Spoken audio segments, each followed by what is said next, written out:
नमस्कार। शब्दघोष के जनसरोकार में आपका स्वागत है। मैं मोहनलाल मोदी आज बात करने जा रहा हूं उन टिकटों की जो कांग्रेस अथवा भाजपा की ओर से जारी किए गए हैं, और हम उन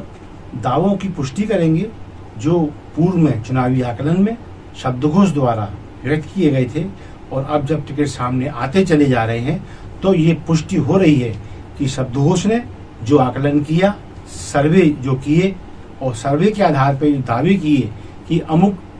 क्षेत्र से अमुक व्यक्ति को टिकट मिलेगा, तो वो अब चीज सामने आती चली जा रही है। अभी हाल ही में कांग्रेस ने पहली सूची जारी की है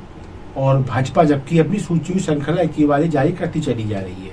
और उन सूचियों में अब जो नाम आए हैं उनमें शुरुआत करूंगा मैं चाचौड़ा से। गुना जिले की चाचौड़ा विधानसभा क्षेत्र से ये सबसे पहले शब्दघोष ने दावा किया था कि प्रियंका मीना पारंपरिक भाजपा प्रत्याशी ममता मीना को ओवरटेक कर रही है और ये टिकट प्राप्त कर सकती है, ये अंततः टिकट प्राप्त कर लेंगी ऐसा लग रहा है, और वही हुआ कि इन्हें टिकट प्राप्त हो गया। इनके जो विरोध में अब कांग्रेस से उतरे हैं लक्ष्मण सिंह, दिग्विजय सिंह के छोटे भाई, राजगढ़ के पूर्व सांसद और वर्तमान में चाचौड़ा के विधायक लक्ष्मण सिंह सामने हैं। लक्ष्मण सिंह के बारे में यूँ तो पब्लिक को भी ये बहुत क्लियर था कि टिकट उनको ही मिलेगा, लेकिन हाँ, शब्दघोष ने भी यही दावा किया था कि लक्ष्मण सिंह 99.9% लक्ष्मण सिंह ही यहाँ से एक बार फिर प्रत्याशी होने जा रहे हैं कांग्रेस की ओर से। अब बात करते हैं रावगढ़ की। रावगढ़ में भी कांग्रेस प्रत्याशी तस्वीर लगभग क्लियर थी, और हमारी ओर से दावा किया गया था कि रावगढ़ में कांग्रेस की सूची जब आएगी तब वहां भी 99.9% टिकट जयवर्धन सिंह का होने जा रहा है। जयवर्धन सिंह वहां के वर्तमान विधायक रावगढ़ के, और कमलनाथ शासन में आप शहरी विकास मंत्री दिग्विजय सिंह जी के पुत्र। इनके जो बाद में टिकट आया है वो है हीरेंद्र बना, इन्हें बंटी बना के नाम से जाना जाता है, और इन्हें टिकट भाजपा की ओर से मिला है। हमने जो सर्वे किया था उसमें भी हमने इन्हें लिए द्वितीय क्रम पे था, लेकिन ये हमने क्लियर कह दिया था कि सिंधिया जी की यदि चली तो टिकट हीरेंद्र सिंह बना का ही होगा। हमने ही शब्द पर जोर दिया था और ये कहा था कि इनके वहां पर प्रत्याशी होने की संभावनाएं बलवती हैं, और ये जब मैदान में आएंगे तो चुनाव देखने लायक हो गया, क्योंकि यदि ये प्रत्याशी हैं तो ये प्रत्याशी हैं सिंधिया खेमे के अब, और सिंधिया खेमे प्रत्याशी हैं तो संभव है रावगढ़ में पहली बार सिंधिया राजवंश के किसी व्यक्ति की आम सभाएं कांग्रेस के खिलाफ देखने को मिले। अब आती है बमोरी की बात। बमोरी की जब हमने सबसे पहली लगभग शायद 2 महीने से ज्यादा हो गया, जब हमने पहली वहाँ की सूची अपनी ओर से जो हमारी आकलन था, हमारा जो विश्वास था वो हमने जारी की, तब हमने बमोरी में बहुत क्लियर कहा था कि नंबर 1 ऋषि अग्रवाल है, और ऋषि अग्रवाल अब यहाँ प्रत्याशी घोषित किए जा चुके हैं कांग्रेस द्वारा। हमने आपको बताया था कि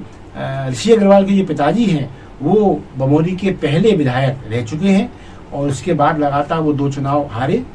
शायद ये कोई मिसअंडरस्टैंडिंग मतदाता और तत्कालीन विधायक केएल अग्रवाल के बीच रही, जिसके चलते अब केएल अग्रवाल ने अपने को पीछे कर लिया है, और जनता की पसंद के अनुसार अब जो टिकट मिला है वो मिला ऋषि अग्रवाल को। इनके सामने महेंद्र सिंह सिसोदिया हैं। इनके बारे में मैंने लगातार 2 या 3 बार बमोरी में जब भी मैंने इसका आकलन दिया तो मैंने ये कहा, महेंद्र सिंह सिसोदिया की रेटिंग नेगेटिव जा रही है, उनका टिकट संगठन द्वारा अटकाया जाएगा, अटकाया जा रहा है, और वही हुआ। अभी तक उनका टिकट डिक्लेयर नहीं हुआ है, कारण इनकी जो रेटिंग है जीतने की वो संतोषजनक नहीं है, और संगठन इनके टिकट के पक्ष में नहीं है, लेकिन सिंधिया इनके नाम पर अड़ेंगे, इस संभावना को भी हमने व्यक्त किया था, और वही हो रहा है। ये बहुत क्लियर है, बहुत विश्वास पात्र सूत्र प्रदेश से लेके केंद्र तक के ये बता रहे हैं कि ये टिकट भाजपा उड़ा चुकी है। किसका? महेंद्र सिंह सिसोदिया का, जो मंत्री पंचायत एवं ग्रामीण विभाग के, लेकिन सिंधिया जी इस नाम पर अड़े हुए हैं, और वो संतुष्ट करने का प्रयास कर रहे हैं कि मैं इन्हें जिताकर लाऊंगा। तो अगर सिंधिया जी की गारंटी काम कर गई तो फिर महेंद्र सिंह सिसोदिया एक बार फिर बमोरी के प्रत्याशी भाजपा के हो सकते हैं। अब बात आती है मुंगावली की। मुंगावली में जो पाला बदल हुआ भाजपा से कांग्रेस की ओर, वो नाम था भाजपा के बहुत धुरंधर, उन्हें बाहुबली नेता कह लें, उन्हें एक कट्टर भाजपा, एक कट्टर जनसंघी कह लें, राव देशराज सिंह यादव। राव देसाई सिंह यादव चाहे उपेक्षित रहे हों या फिर संगठन ने उन्हें प्रोत्साहित किया हो, वे कट्टर भाजपाई ही रहे और उन्होंने जो कांग्रेस पक्ष के धुरंधरों से लोहा लिया वो भी एक कहना चाहिए देखने लायक चुनाव, और चुनाव से हटके भी जो गुत्थम गुत्था की स्थिति बनी रहती थी, चाहे वो खदानों का क्षेत्र हो, चाहे वो अन्य राशन की वितरण प्रणाली में किया ना भ्रष्टाचार हो, तो देसाई सिंह यादव बिल्कुल एक एक दो हाथ करने के मूड में रहते थे। ऐसे देसाई सिंह यादव के बेटे यादवेंद्र सिंह यादव ने जब पाला बल्ला तो ये कांग्रेस में चले गए, और कांग्रेस में जब गए और हमने इसकी जब कहना चाहिए विवेचना की या हमने इसका सर्वेक्षण किया, तो हमने ये भी दावा किया था कि जब भी कांग्रेस की सूची आएगी तो यादवेंद्र सिंह का टिकट लगभग सुनिश्चित है, संभव है इन्हीं का नाम घोषित हो। हमने कोई किंतु परंतु नहीं लगाया था, पिछले हमारी वीडियो आप लोग देख सकते हैं, और यादवेंद्र सिंह को आज कांग्रेस ने अपना प्रत्याशी बना दिया है। एक और हमने दावा किया था ब्रजेंद्र सिंह यादव जो कि मंत्री हैं, और उनका टिकट ऐसी संभावना है कि रिपीट हो जाएगा, है ना। उस वक्त अब एक कारण और भी बनता है, क्योंकि यादवेंद्र यादव हैं वो यहाँ से आ चुके हैं, तो इनके सामने यादव इसलिए भी ये भाजपा को फेंकना पड़ेगा क्योंकि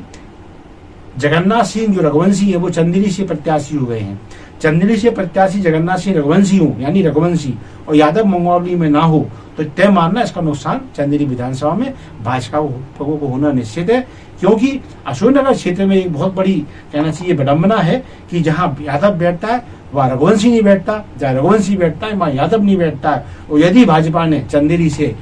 जगन्नाथ सिंह रघुवंशी जो जलेसर के हैं, एक्स MLA हैं अशोकनगर के, यदि उनको उन्होंने प्रत्याशी बना दिया है और चाहते हैं कि वो निर्विघ्न जीतें, उसको लीड करें, तो फिर इन्हें यहाँ यादव उतारना ही पड़ेगा। अब कश्मकश है KPS यादव, कृष्णपाल सिंह यादव और ब्रजेंद्र सिंह यादव के बीच के इनमें से कौन अब यहाँ, क्योंकि KPS यादव भी शायद विधानसभा चुनाव लड़ने के तैयार नहीं है, ऐसा भाजपा सूत्र बताते हैं। और ब्रजेंद्र सिंह यादव तो निश्चित है, चूंकि मंत्री हैं तो मंत्री होने के नाते टिकट उनका होना चाहिए, लेकिन अभी तक नहीं हो पाया। कारण बहुत क्लियर है, इनका कोऑपरेटिव में जो भ्रष्टाचार हो रहा है अशोकनगर जिले में, ध्यान दें, अशोकनगर जिले में कोऑपरेटिव में जो राशन का भ्रष्टाचार मचा हुआ है, जो कहीं कोई सस्पेंड हो रहा है, कहीं FIR हो रही है, लेकिन इनके साथ जो फोटो हैं आरोपियों के, वो इनकी छवि को थोड़ा सा दागदार कर रहे हैं। लेकिन फिर भी चूंकि यादव की बात है तो ब्रजेंद्र यादव और KPS यादव, इनमें से कोई भविष्य में मुंगावली का प्रत्याशी हो सकता है। राजगढ़ में बाबू सिंह तंवर, हमने अभी जो जातिगत विश्लेषण किया था राजगढ़ का, तब हमने ये बात कही थी कि तंवर यहाँ से हो सकता है। हालांकि ये कोई ऐसा सफलतम प्रयोग नहीं है तंवर का होना, लेकिन फिर भी राजगढ़ से नाम आ गया है बापू सिंह तंवर का कांग्रेस से। सबलगढ़ में हमने और विवेचना मैंने प्रस्तुत की थी, ये मेरी विवेचना प्रिंट के माध्यम से है। उसमें मैंने बहुत क्लियर कहा था कि भाजपा का पता नहीं क्यों 1980 की स्थापना से लेकर अभी तक रावत परिवार पर भाजपा की कृपा बनी हुई है, और ये कृपा तब बनी हुई है जब ये रावत परिवार सबलगढ़ में लगातार 1980 स्थापना काल भाजपा से लेकर अभी तक, जब 2023 आ गया है तो 20 साल वो 23 साल जी 43 साल हो गए। 43 साल से ये रावत परिवार को ही भाजपा टिकट दे रही है, और रावत परिवार आश्चर्य की बात यह है कि लगातार हार रहा है, और आज जीत का दावा के बीच में आता भी है तो वो लहर का समय है। जैसे राम मंदिर की लहर आई तो रावत जीत गया, उसके बाद आपका ये मोदी जी को प्रस्तावित करना था सीएम को, मोदी जैसे उनको 14 में चुनाव लड़ना था तो 13 में विधानसभा चुनाव के दौरान भाजपा ने उन्हें भविष्य का प्रधानमंत्री पद का कैंडिडेट घोषित कर दिया था, तो उसमें भी रावत जीत गया। इसके पहले उमा भारती की लहर चली तो उसमें रावत जीत, तो कुल में जो लहर आई जिसमें कहते हैं ना पुरुष भी जीत गए, तो ऐसी लहरों में रावत परिवार जीता तो ठीक, वरना रावत परिवार 1980 से लेके अभी तक हार रहा है। इस पे मैंने बड़ा आश्चर्य व्यक्त किया था और ये भी कहा था कोई बड़ी बात नहीं कि आने वाली सूची आएगी तो उसमें एक बार फिर सरला रावत का नाम आएगा, तो ये सरला रावत वहाँ सबलगढ़ में ऑलरेडी हैं। तो कुल मिला के ये जो नाम है वो हमारी जमीनी जो तैयारी है, हम जो सर्वेक्षण करते हैं उस पर ये एक बार फिर पुष्टि होती है कि हाँ, शब्दकोश जो भी कुछ कहता है वो विश्वसनीयता के योग्य होता है और उसकी जमीनी तैयारी वाजिब होती है। हम जो कुछ भी प्रस्तुत करते हैं वो जनता की राय के अनुसार प्रस्तुत करते हैं। अब इनके बीच क्या घमासान होना है, क्या रुचिकर रहेगा, क्या अप्रत्याशित चीजें इनको लेके सामने आती हैं, ये वस्तु स्थितियां लेकर मैं समय समय पर आपके सामने आऊंगा। तब तक के लिए आज्ञा दीजिए। नमस्कार, जय हिंद।